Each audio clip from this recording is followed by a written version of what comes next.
So, magandang umaga sa ating lahat. So, going tayo sa first destination namin ngayong second day. Punta tayo ng Mama Sapano. Papasok ito sa area ng SPMS Box, yung Salvo, Pagatin, Mama Sapano, and Sharif Pagwak.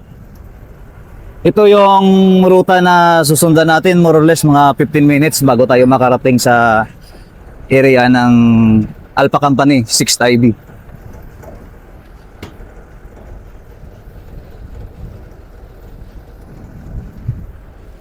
Dagdagan mo ba kung tayo, bilis mo to.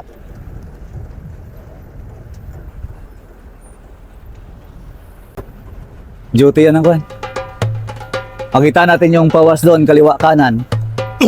May turo ko yung mga pinagkuhanan ng mga explosive devices.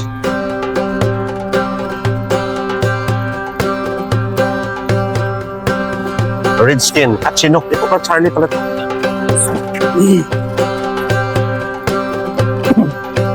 Ako, dapat yung pangkit naman yan. Hindi pa tayo nakalabas ng Dato Piang eh. Yes.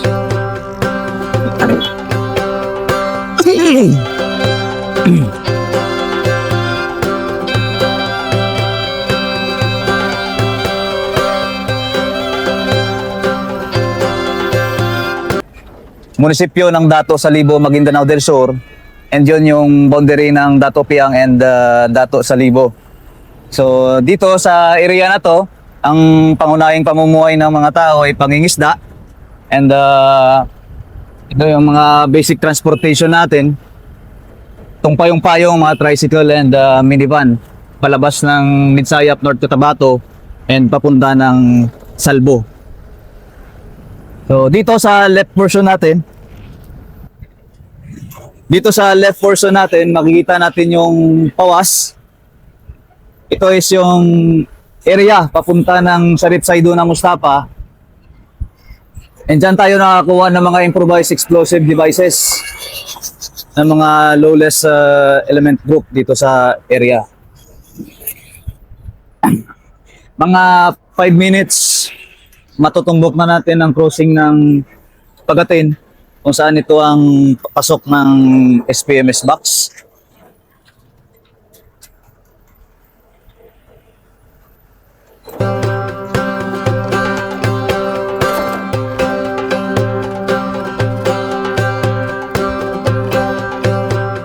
Dato, anong kwanto, sir? Lugar ito ng barangay Butilin, Dato Salibo, Maguindanao del Sur. Ganun pa rin yung orientation ng mga bahay dito. Kung makikita natin is naabot ng tubig.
Dagdagan mo konti. Yan, mga ganyan lang.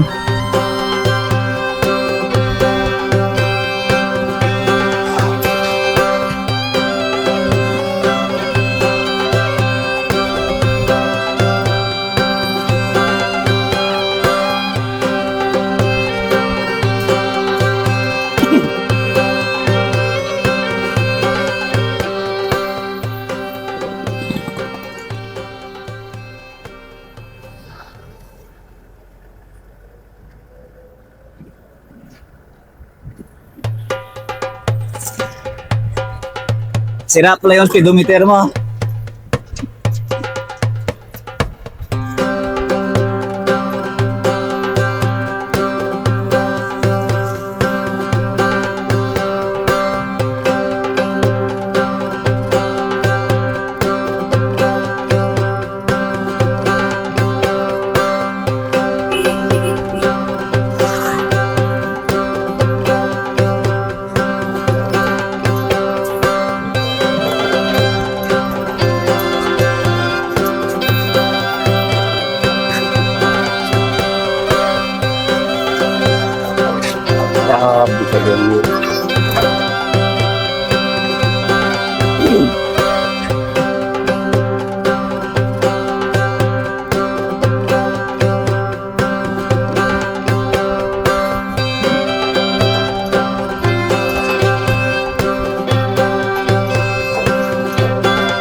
Tad-tad talaga ng checkpoint dito, sir, no? Ah, Tad-tad ng checkpoint. oo.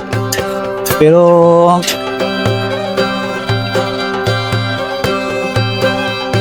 dito medyo hindi na mainit yung lugar na to eh. Yung doon mamaya papasok. Yung doon yung maraming incident.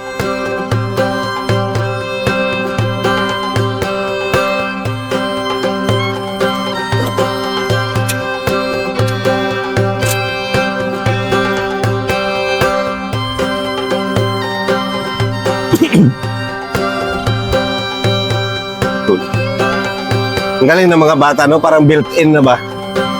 Built-in na, sir, ba na magbabay ka agad? Oo. Ngayon, pero nung una, di pa marunong gumawa yung mga kabataan dito.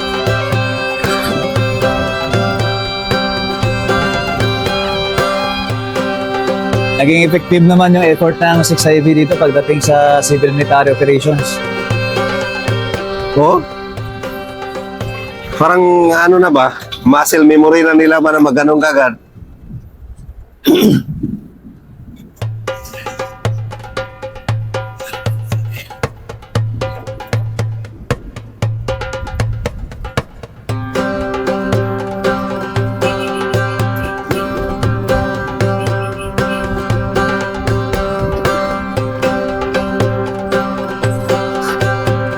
Sinyasan nyo yung kuhan, yung mga tricycle na pumupuntot sa atin para gumilid, oh. Sinyasan nyo.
Itong natatanaw natin sa harapan yung landmark na ito ng Pagatin. So andito tayo ngayon sa Barangay Pagatin ng Dato Salibo. Itong pa-right portion ng papunta ng Salbo, kung saan makikita natin yung Pink Mosque. And itong pa-kaliwa naman, ito yung papunta ng Barangay Tucanalipaw, Mamasapano. So itong ruta, based sa mga reports na recorded namin, historically, dito nangyayari yung mga shooting incidents. Hindi dito nawawala yung armed group and then illegal drugs sa area ng Mamasapano. So sa 6IB, ang effort namin dito is yung pagkandak ng law enforcement operation with the Philippine National Police and PDEA. And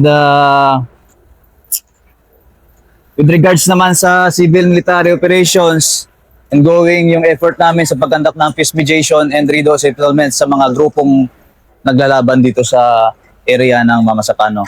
So katuwang din namin dito yung 33rd Infantry Battalion pagdating sa redo settlement. Itong right portion natin, ito yung inner portion ng SPMS box. Dito yung maraming encounters and yung density kung saan reported yung mga LTGs, Lawless Terrorist Groups, sa loob ng box na ito.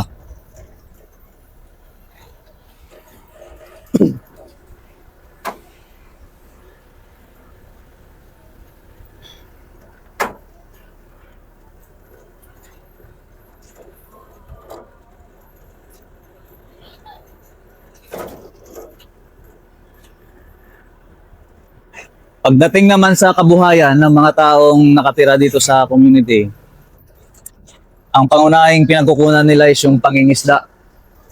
Then paggawa ng mga motor, minivan,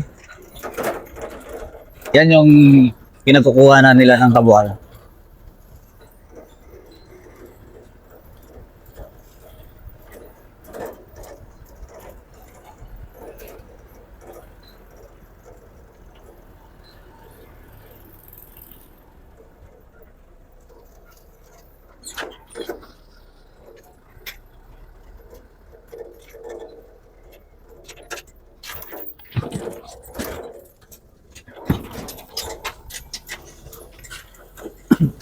Itong mga libihan sa kaliwa natin, yan yung ginagawang taguan ng mga BIFF, yung mga Dawla Islamiyah. Diyan din sila gumagawa ng improvised explosive devices. And sa tulong naman ng mga community, mayroon tayong reports na nare-receive. Kaya nare-recover natin yan.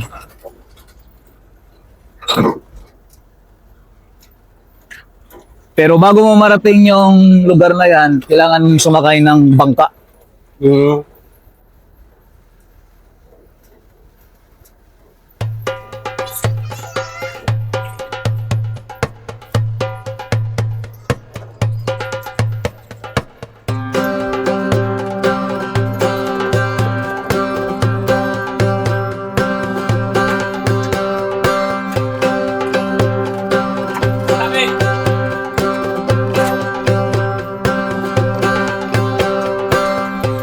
Ayan yung ano na sir, pundasyon. Kaya niya, pundasyon. Marunong na rin sila sir. No? Oo. Kasi yung tubig, hahanap ng mababang lugar eh. Taasan nila yung kalsada dyan, hahanap ng mababang lugar yung tubig. Lulusutan niya. Bye-bye.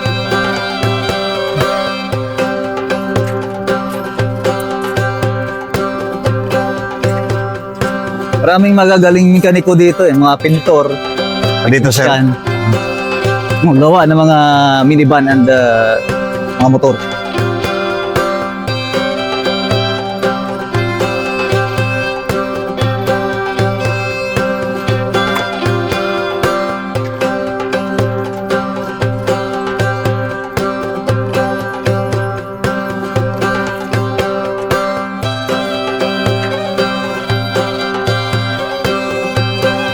Sa effort naman ng 6IB pagdating sa Rido Settlement, naging peaceful na rin itong lugar na ito. Kasi noon, hindi pa uso yung paggawa ng peace mediation, hindi pa pinapasok ng sundalo. Every time may encounter dito, 3 times a week, minsan araw-araw pa. So malaking pahirap yun sa mga taga-barangay. Maraming nag-evacuate. Tapos yung mga pangunahing kabuhayan nila is nasisira. Kung nag-umpisa yung effort ng 6IB under ng 601st Brigade, tuloy-tuloy itong Rido Settlement namin. Naayos yung dalawang grupo na naglalaban dito sa lugar. Kasi dahil sa Rido, maraming nasisirang ari-arian, mayroong namamatay, and hindi unlad yung isang lugar.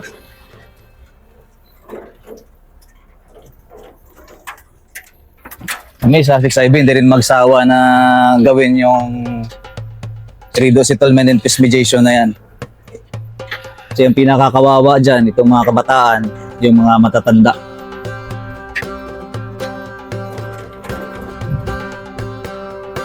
Yung Rido sir na naiiwan pala sir, parang noon pa yan sir. Ninuhan pa rin. Mga noon na hindi naayos, kaya tumatatak pa rin sa isipan ng mga kabataan na magkalaban pa rin sila. So, yung mga old na Rido, yung hindi pagkakaintindihan, ninulungkat namin yan para ayusin.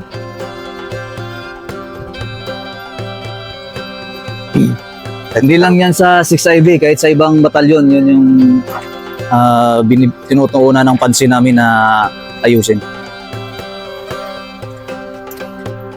Hirap pala rin ng daan ito. Itong part na to, malalim yan. Minsan, Di na makadaan yung mga kotse. Noon, yung pick-up, hindi rin kaya yan. Ginagamitan pa ng traktoran na may patungan ng 4 wheels.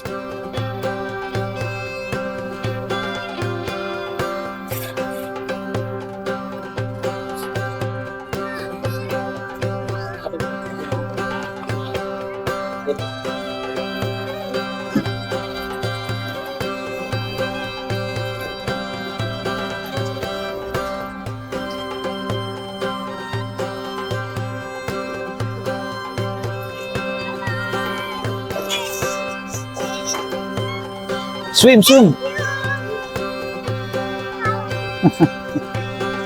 Sabaw-sabaw ah. Ha? Matik.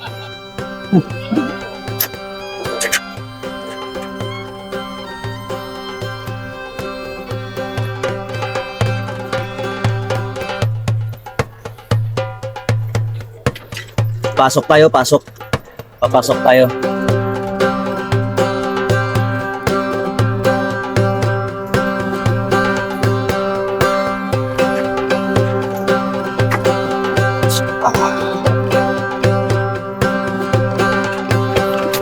Ah, Dandahan ka lang. hop, hop, hop, hop. Hop, hop. Hop, hop, hop, hop, hop. Ah. Relax lang, nandito na tayo. Swimming tuloy si Dato.